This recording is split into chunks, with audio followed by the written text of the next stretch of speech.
આંતરરાષ્ટ્રીય મહિલા દિવસના અવસર પર એક એવી મહિલાની પણ વાત કરીએ કે જેમણે ઉંમરને કોઈ મર્યાદા નથી માની। ભાવનગરના ડોક્ટર રક્ષાબેન દવે, જેમની વય તો 80 વર્ષની ઉપર છે, પરંતુ તેઓ યુટ્યુબ પર ધમાલ મચાવી રહ્યા છે। નિવૃત્ત ગુજરાતી ભાષા અને સાહિત્યના પ્રોફેસર રક્ષાબેન દવે આજે ગુજરાતી વ્યાકરણ, જોડણી, અલંકાર અને ભાષાના નિયમોને સરળ અને આકર્ષક રીતે શીખવી રહ્યા છે। તેમના વિડીયોઝમાં હજારો યુવાનો, સ્પર્ધાત્મક પરીક્ષાના વિદ્યાર્થીઓ અને ભાષા પ્રેમીઓ જોડાય છે। રક્ષાબેનનું બાળપણ જાફરાબાદમાં વીત્યું। માતા પિતા બંને શિક્ષક હતા। 8 વર્ષની ઉંમરથી જ તેઓ કવિતા લખવા લાગ્યા અને ભાષણખોરનું વિરોધ મળ્યું। તેઓએ 80 જેટલા પુસ્તકો લખ્યા છે, અનેક એવોર્ડ્સ પોતાના નામે કર્યા છે અને લોકડાઉન દરમિયાન પણ તેમણે શંખલાવો અને ફૂલોની પાંખડીઓથી રમકડા ચિત્રો બનાવ્યા। તેમની બહેન છાયાબેન પણ રેત ચિત્રકાર છે અને યુટ્યુબ પર સક્રિય છે। 80 વર્ષે પણ રક્ષાબેન દવે સાબિત કરે છે કે ટેલેન્ટ અને ઉત્સાહની કોઈ ઉંમર નથી હોતી। તેમની યુટ્યુબ ચેનલ પરથી ગુજરાતી ભાષાને નવું જીવન મળી રહ્યું છે।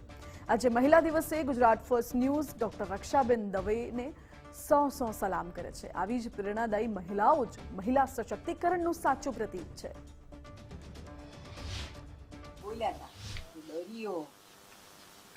યોની પેલા રસોઈ જ હોય, ગરીઓ રસોઈ જ હોય, કડીઓ આ બધા યોની પેલાનો રસોઈ જ હોય। મારી પાસે મેં જયારે તમને આ ભણાવ્યું છે ને ત્યારે મેં આ કહ્યું જ હોય। તારો સાચો શિક્ષક હોય ને બધું કેતો જ જાય। મેં કીધું આમાં યો નથી પણ આમાં ઈ છે, બરોબર, ઈ પ્રત્યય દીર્ઘ તો કેવી છે બીજી વાત છે। આ કૂતરું તો માથે અનુસ્વાર છે, ફસલું માથે અનુસ્વાર છે, આ બધા વગેરે વગેરે વગેરે જો ક્યાંય વિગેરે નથી। હું પાછું બાઈ દબાઈ આવું કેતી જાઉં, વિગેરે પણ નથી, વગેરે શબ્દ છે। તો વગેરે વગેરે મેં કેટલાય રસવું એક બધામાં છે, માથે અનુસ્વાર છે, માથે અનુસ્વાર છે।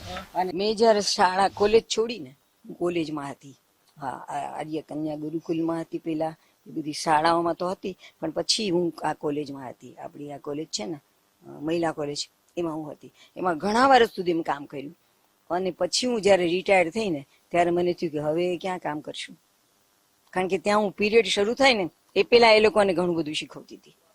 પછી હું પીરિયડ શરૂ કરું, કારણ કે હું જાઉં કે તરત ભણાવવા માંડું તો પડખે ભરવાડ ના આવ્યા હોય તો બધા ઘેટા બકરાઓ ઘોંઘાટ કરતા હોય, એટલે મને એમ થાય કે આવે ને ત્યાં સુધી ચલો આપણે કે બીજું શીખવીએ। એટલે હું સરસ મજાનો કોઈ શ્લોક લખું। ભણનારો તો ક્રિશ્ચિયન હોય અને મુસ્લિમ હોય, એટલે હું એવી જાતના શ્લોક લઉં તો કોઈને વાંધો ન આવે। એમાંથી એ લોકોને મૂલ્ય શિક્ષણ મળે અને એ 5 મિનિટ લઉં, પછી તરત બારી બારણા ખોલાવી નાખું અને ભણાવવાનું શરૂ કરું। એટલે મને આ ટેવ હતી કરવાની અને નોકરી છોડી દીધી। હવે હું ઈ વર્ક ક્યાં કરું? પેલા તો એક પાટિયું પણ મેં રખાયું હતું। અમારા ધીરુભાઈ ધંધુકી આવ્યા ને એને મને કહ્યું કે તમને આ લોકો આ રોલઅપ બોર્ડ આપ્યું જ નહીં તો ફાટી તૂટી જાય, હું તમને હાઈ ક્લાસ રોલઅપ બોર્ડ કરી આપીશ, પ્રિન્સિપાલ થઈશ ને ત્યારે। અને એને મને કરી આપ્યું સરસ મજાનું। તો એ રોલઅપ એ બોર્ડ ઉપર પણ હું લખતી, દર સોમવારે લખું। અને એ સોમવારની વચમાં કોઈક વખત કોઈક મોટો લેખક ગુજરી ગયો હોય એવું કઈ થયું હોય તો હું એને વિશે પાછું લખું। તો હું આ 2 કામ કરતી હતી, ભણાવતા પહેલા આ લોકોને મૂલ્ય શિક્ષણ આપું, દર સોમવારે મૂલ્ય શિક્ષણ આપું। પછી અમારે ત્યાં કંઈક ફંક્શન હોય તો મારે તો પ્રવચન કરવાનું જ હોય તો એમાં હું મૂલ્ય શિક્ષણ આપું। કોલેજ છૂટી ગઈ, હવે હું ક્યાં કરું આ કામ, એટલે મેં આ ઓનલાઈન શરૂ કર્યું। મારી યુટ્યુબ એનું નામ છે ડોક્ટર રક્ષા દવે, આવું જ સાવ સાદું નામ ડોક્ટર રક્ષા દવે। અને એમાં 925 જેટલા તો વિડીયો છે। એમાં પર્ણચિત્રો ઘણા બધા છે, એના વિડીયો છે, પછી હું ભણાવતી હોઉં એવા વિડીયો છે, પછી હું ધર્મ પ્રવચન કરતી હોઉં એવા વિડીયો છે, હું પ્રવચન આપતી હોઉં અને સામે ભાઈશ્રી બેઠા હોય, રમેશભાઈ ઓઝા, અને સાંભળતા હોય એવા પણ ઘણા બધા વિડીયો છે। હું રસોઈ કરતી હોઉં ને એવા વિડીયો છે, એમાં હું નવું નવું શીખું।